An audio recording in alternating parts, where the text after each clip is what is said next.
ये सब कुछ समय के लिए, लेकिन हमारा निरंतर आनंद बढ़ता रहे और हम पतित न हो। क्योंकि ये 70 वर्ष 80 वर्ष, उसमें भी 40 50 तो चले गए। अब कितने मिनट रह गए, कितने सेकंड रह गए, हमें पता नहीं। और वो सेकंड ऐसा होता है जो सब विध्वंस कर देता है, सब छूट जाता है। इसके बाद आप जाएंगे, आपका नाश नहीं होता, आप अविनाशी हैं। ये शरीर और इस शरीर का नाटक जितना है वो यहीं रह जाता है। ये मायाकृत नाटक है, पति नित्य नहीं है। इस अनित्य से हमें नित्य की प्राप्ति कर लेनी है। अपने पद के कर्तव्य को पूजा बना लेना है और भगवान को वो पूजा समर्पित कर देना है। बस इसी से भगवत प्राप्ति हो जाएगी। अर्जुन जी को कह रहे हैं युद्ध रूपी पूजा कर। गले काटना जब पूजा हो सकती है तो हम अपने न्याय को धर्म से युक्त करके दोषी को दंड देना ही है। ना किसी का भय और ना किसी का प्रलोभन हमको विचलित नहीं कर सकता है। और निर्दोष को बचाना ही है, पक्का बचाना है। कोई भय या कोई प्रलोभन मुझे हमारे न्याय से विचलित नहीं कर सकता। ये निष्ठा आपके अंदर बनी रहे और भगवान का नाम स्मरण।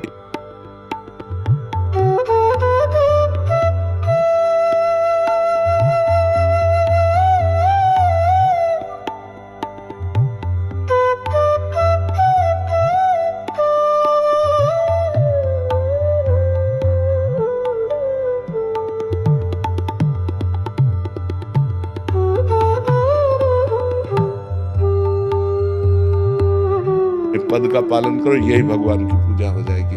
इसी से भगवान प्रसन्न हो जाएंगे और भगवान प्रसन्न हो गए तो सर्वमंगल। क्योंकि हम मनुष्य ही बनेंगे ऐसी गारंटी नहीं है।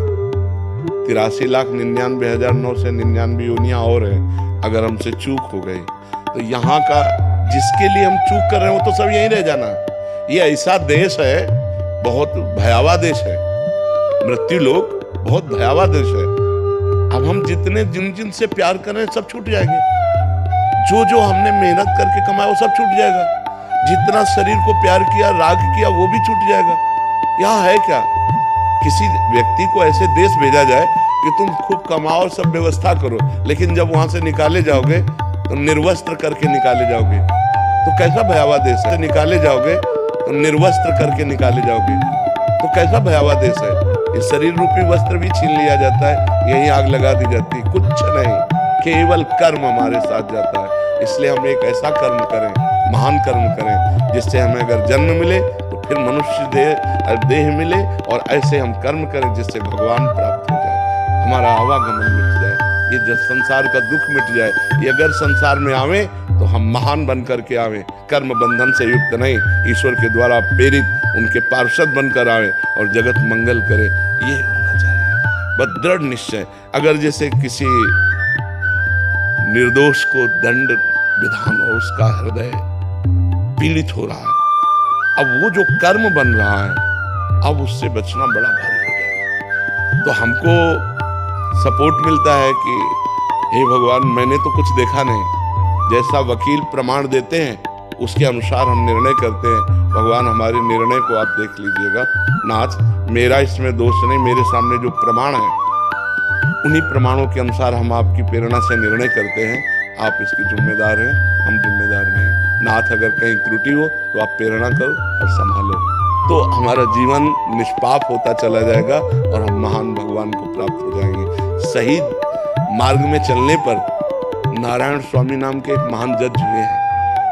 महान ऐसा नहीं है कि हमको भगवान की प्राप्ति के लिए कोई और वेश या कोई और क्रिया करनी पड़ेगी, इसी क्रिया से हो जाएगी। बस धर्म पूर्वक कीजिए और खूब नाम जप कीजिए। अब उस पदवी बिल्कुल ठीक है। और मुझे राम, ऐसा तुम्हें बोध है सब कुछ भगवान कर रहे हैं? ऐसा तुम्हें बोध है? सुनना एक अलग चीज है। जैसे तुम शरीर नहीं हो, ये सुना है, लेकिन तुम्हें बोध है नहीं है। शरीर की पीड़ा, शरीर का भूख प्यास, काम क्रोध लोभ मोह, ये सब व्याप्त है ना। ऐसे ही सब कुछ भगवान ने किया है। इसका अगर बोध हो जाए तो तुम ब्रह्म ऋषि हो जाओ, तुम महात्मा हो जाओ। तुम्हें कोई कर्म नहीं बांध सकता, लेकिन तुम्हें बोध नहीं है, इसलिए तुम्हें हर कर्म बांधेगा। तुम्हें दुख लगेगा, तुम्हें सुख लगेगा, तुम्हें पाप लगेगा, तुम्हें पुण्य लगेगा, तुम्हें नरक जाना पड़ेगा, तुम्हें स्वर्ग जाना पड़ेगा।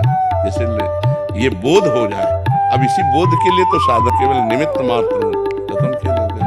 लेकिन इसका बोध नहीं है तो बात नहीं। जैसे आप डॉक्टरी कर रहे हो लेकिन आपके पास सर्टिफिकेट है नहीं है, बहुत बढ़िया आप डॉक्टरी कर रहे हो लेकिन आपकी डॉक्टरी बंद हो जाएगी और आप अपराधी माने जाएंगे, क्योंकि आपके पास लाइसेंस नहीं है, आपके पास योग्यता नहीं है।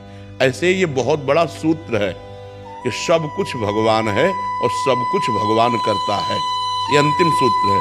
और जब ये अनुभव हो जाता है तो वो जीवन मुक्त हो जाता है, सारे कर्म विध्वंस उसके हो जाते हैं। पर ये अनुभव करने के लिए साधना है, बिना साधना के ऐसे सुन के तो बहुत बातें हैं, सुन के बातों से हलवा की हमने प्रक्रिया सुन ली तो हमारे क्या शरीर में पुष्टता आ जाएगी क्या? उसके लिए हमें हलवा बनाना पड़ेगा और हलवा खाना पड़ेगा और खा के पचाना पड़ेगा, तब हमारा शरीर स्वस्थ होगा। ऐसे ये ब्रह्म सूत्र है, सब कुछ करता धरता हरता एकमात्र भगवान है, भगवान के सिवा कुछ नहीं। अब इसका अनुभव तो करे, तो अनुभव करने के लिए साधना है, अब साधना है नहीं तो इसलिए फिर अपने योग्यता के अनुसार चलो।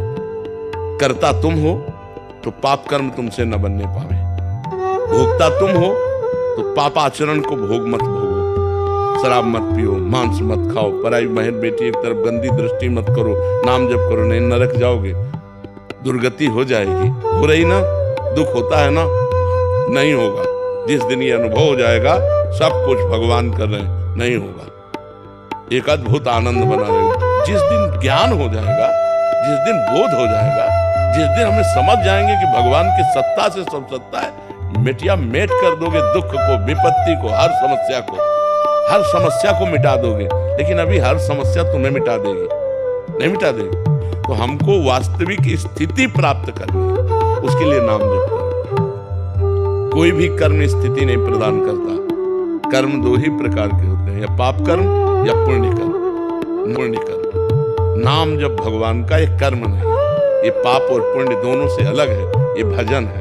भजन के द्वारा स्थिति प्राप्त होती है। खूब नाम जप करो, भगवान का चिंतन करो, तो धीरे धीरे ज्ञान प्राप्त होगा, और जब ज्ञान प्राप्त होगा तो आनंद रहेगा। ये किडनी का दुख, ये नाना प्रकार के क्लेश, ये परेशानियां हमको व्याप्ति नहीं है, क्योंकि श्री जी के चरणों में जब अपनापन, प्रभु का नाम, प्रभु का आश्रय, तो ये बातों से केवल नहीं है, प्रमाण दर्द में भी हमें आनंद रहता है, हम आनंदित रहते हैं क्यों? प्रभु से चित्त जोड़ने में।